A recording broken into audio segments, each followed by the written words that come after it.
Coba jujur sama diri kamu sendiri hari ini. Dari pagi sampai detik kamu nonton video ini, berapa kali kamu buka HP cuma buat ngecek dashboard penjualan? Berapa kali kamu refresh layar, cuma berharap angka di sana berubah? Kamu begadang tiap malam, matamu perih natap layar. Kamu pusing mikirin strategi besok. Kamu stres mantau saldo ADS yang terus jalan.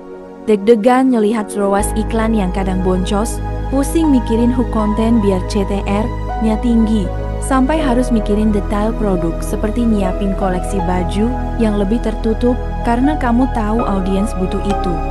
Kamu atur semuanya, dari A sampai Z. Tapi pertanyaannya, apakah semua rasa cemas, kurang tidur, dan overthinking itu beneran bikin omzetmu naik? Atau malah bikin kewarasanmu pelan-pelan habis? Kita ini hidup di zaman yang mengagungkan hustle culture, kerja keras tanpa henti. Kalau kamu gak sibuk, kamu dianggap pemalas. Kalau kamu istirahat, kamu merasa bersalah karena takut tertinggal dari kompetitor. Kita dicekoki narasi bahwa hasil tidak akan mengkhianati usaha. Secara logika manusia, kalimat itu terdengar benar. Tapi secara spiritual, itu adalah salah satu kebohongan terbesar yang sering bikin kita lupa diri. Kenapa? Karena kalimat hasil tidak mengkhianati usaha, secara nggak sadar bikin kita merasa menjadi Tuhan atas hidup kita sendiri. Kita ngerasa, kalau kita udah keluar modal besar, udah optimasi sana-sini, udah riset tren mati-matian, maka harus, wajib, pasti hasilnya sukses. Lalu apa yang terjadi ketika realitanya enggak sesuai ekspektasi?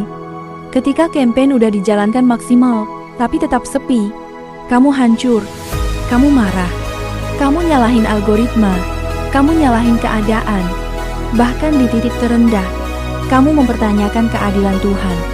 Tuhan, saya udah kerja keras, udah ibadah, kenapa hasilnya cuma segini? Dengar baik-baik, luka batin, burnout, dan kecemasan parah yang kamu alami sekarang itu bukan murni karena kamu kecapekan fisik. Kamu lelah mental karena kamu terus-terusan memaksa mengambil alih pekerjaan Tuhan. Kamu memaksa memegang kendali atas sesuatu yang dari awal memang bukan wilayahmu.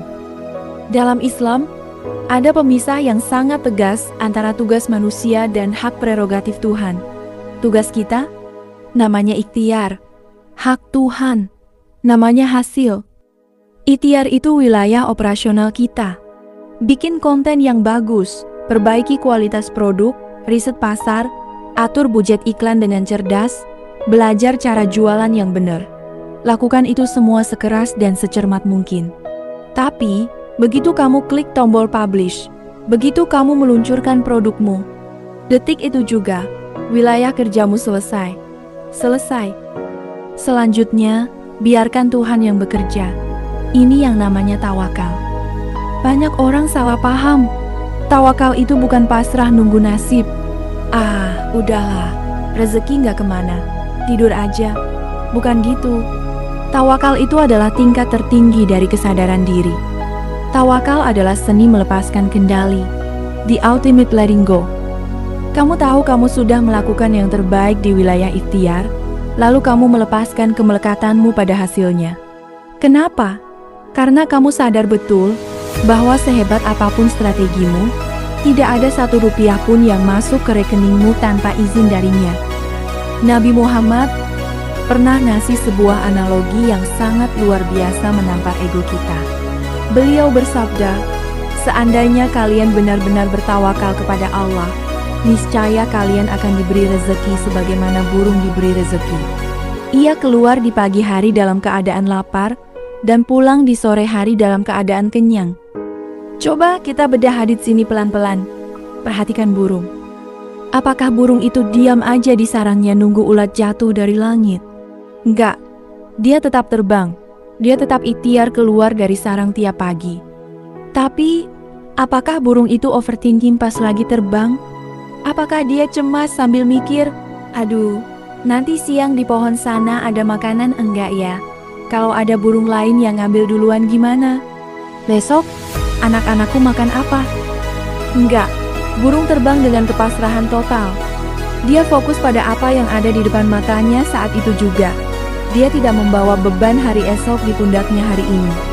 Dia sangat yakin bahwa Sang Pencipta yang memberinya sayap, pasti juga sudah menyiapkan rezekinya di suatu tempat. Sekarang lihat diri kita, dikasih akal jauh lebih cerdas dari burung, dikasih teknologi, dikasih fasilitas, tapi soal kepercayaan sama Tuhan, kita sering kalah jauh sama seekor burung. Kita terlalu sombong merasa bisa mengendalikan masa depan. Kecemasanmu hari ini berakar dari keinginanmu untuk memastikan hari esok berjalan persis seperti maumu. Padahal hari esok itu gaib, rahasia. Tugasmu bukan untuk menebak atau memaksa hari esok. Tugasmu adalah melakukan yang terbaik di hari ini, di detik ini. Mulai sekarang, cobalah ubah pola pikirmu. Berhenti menyiksa diri dengan ekspektasi yang mencekik. Kalau kamu lagi kerja, kerjalah dengan fokus. Kalau lagi setting toko atau ngurusin produk, lakukan dengan dedikasi penuh. Tapi setelah itu, lepaskan. Tarik napas panjang. Bilang sama dirimu sendiri, tugasku sudah selesai, ya Allah. Sisanya, aku serahkan pada skenario terbaikmu. Kalau hasilnya bagus, alhamdulillah, itu titipan. Kalau hasilnya belum sesuai target, tersenyum saja. Artinya ada pelajaran yang harus dievaluasi, atau ada rezeki dalam bentuk lain yang sedang dipersiapkan. Tidak perlu refresh dashboard setiap 5 menit sekali. Tidak perlu memandangi angka sampai matamu panas. Angka itu tidak akan berubah hanya karena kamu pelototin. Angka itu berubah karena takdirnya sudah berketetapan. Jadi, malam ini, berhentilah sejenak. Tutup laptopmu. Letakkan HP-mu jauh-jauh. Istirahatlah dengan tenang. Rezekimu sudah ditakar sejak kamu masih dalam kandungan. Tidak akan pernah tertukar dengan orang lain, hanya gara-gara kamu memilih untuk tidur malam ini. Bumi akan tetap berputar. Semesta akan tetap berjalan. Dunia tidak akan hancur hanya karena kamu beristirahat. Kerjakan bagianmu, lalu biarkan Tuhan mengerjakan bagiannya.